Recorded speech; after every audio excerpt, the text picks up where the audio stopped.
Good morning, students. Very soon I am going to start the second lesson from your book Beehive. The name of this lesson is Sound of Music. The first part of this lesson has already been done. Now we are going to the second part, the bio sketch of Bismillah Khan. Now I am starting from where I had ended in my last clip. So at the age of 14, Bismillah Khan accompanied his uncle to Allahabad Music Conference. So Bismillah Khan जब 14 years के थे वो अपने uncle के साथ Allahabad Music Conference उनके साथ गए.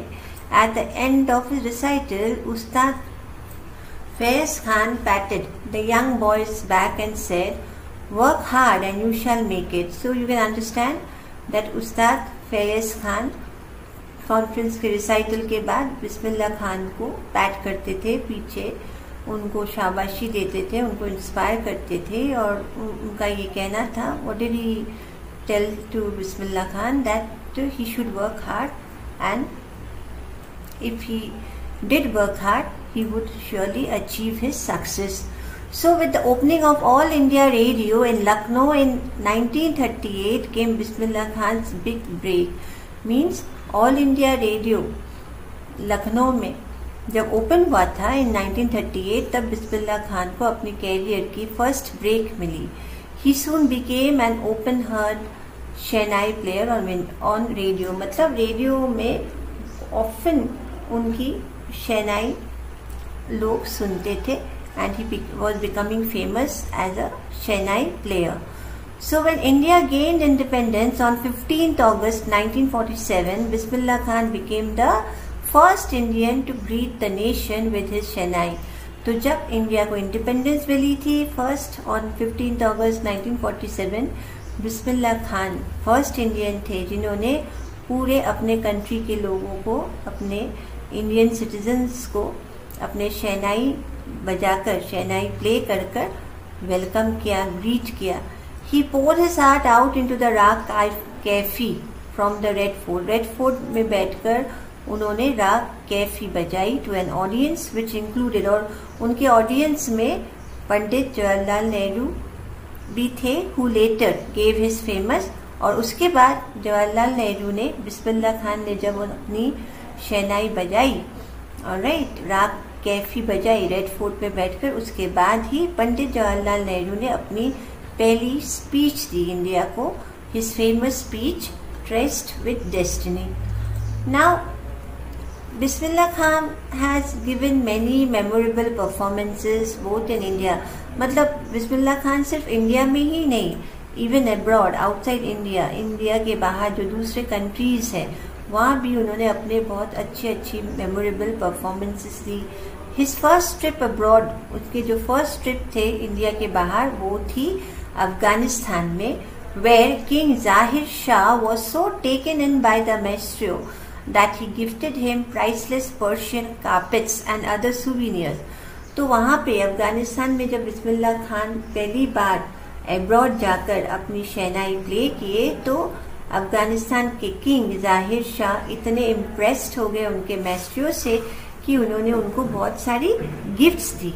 ऑलराइट, और उन like जैसे Persian carpets, other souvenirs. The king of Afghanistan was not only one to be fascinated with Bismillah's music. सिर्फ किंग, अफगानिस्तान के किंग ही सिर्फ फैसिनेटेड नहीं थे बिस्मिल्लाह खान के म्यूजिक से. फिल्म डायरेक्टर जैसे विजय भट्ट, वो भी इतने इम्प्रेस थे after hearing Bismillah Khan's play at a festival that he renamed, कि उन्होंने अपने एक फिल्म जिनका उन्होंने पहले नाम ले चुके थे, लेकिन बाद में बिस्मिल्लाह खान की शहनाई को बजाते हुए सुनकर इतने इम्प्रेस हुए कि उन्होंने अपने फिल्म का नाम वापस चेंज करके रखा, Goonj Uthi Shehnai. The film was a hit and one of Bismillah Khan's composition, Dil Ka खिलौना है टूट गया, turned out to be a nationwide chart buster. Despite this huge success in the celluloid world, Bismillah Khan ventures in film music were limited to two: Vijay Bhatt's Goonj Uthi Shehnai and Vikram Srinivas's Kannada venture Sanadi Apanama. I just can't come to terms with the artificiality and glamour of the film world, he said. मतलब बिस्मिल्लाह खान चाहते तो अपने इस celluloid world में बहुत famous हो सकते थे, but he was not fascinated by this world as he thought it to be artificial and only full of glamour. So next we'll come to know, children, awards, recognition came thick and fast. Bismillah Khan became the first Indian to be invited to perform at the prestigious Lincoln Center Hall in the United States of America. तो Bismillah Khan was the first Indian जिनको prestigious Lincoln Center Hall में in United States of America में बुलाया गया. He also took part in the world expositions in Montreal, in the Cannes Art Festival and in Osaka trade fairs. So well known did he became internationally that an auditorium in Tehran was named after him. वो इतने famous हो गए world wide कि एक auditorium Tehran में उनके नाम पर उस ऑडिटोरियम का नाम रखा गया. और चिल्ड्रन, ताहिर मौसीकी Ustad Bismillah Khan. So national awards उनको मिले ही, like the Padma Shri, the Padma Bhushan and the Padma Vibhushan were conferred on him. Means he was awarded with all these prestigious awards. In 2001, Ustad Bismillah Khan was awarded India's highest civilian award.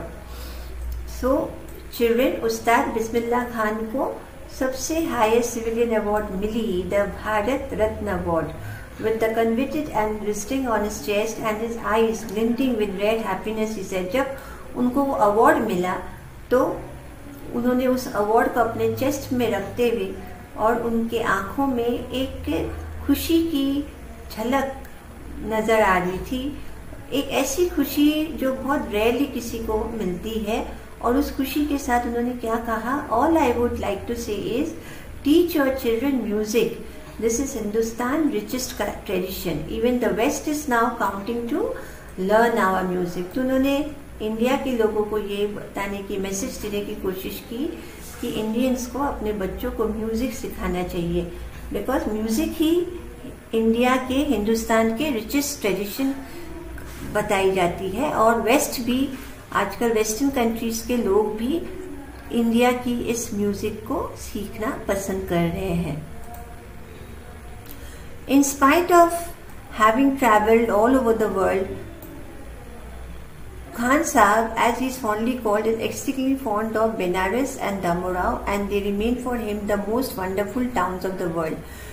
Bismillah Khan पूरे world wide famous थे. वो India ही नहीं, world के different अलग अलग countries में अपना शहनाई play करते थे. बट स्टिल यस, उनकी most important and wonderful towns of the world दो ही थे जिनको वो बहुत पसंद करते थे. Alright, वो थे Banaras and Dumraon. Now a student of his once wanted him to head a shehnai school.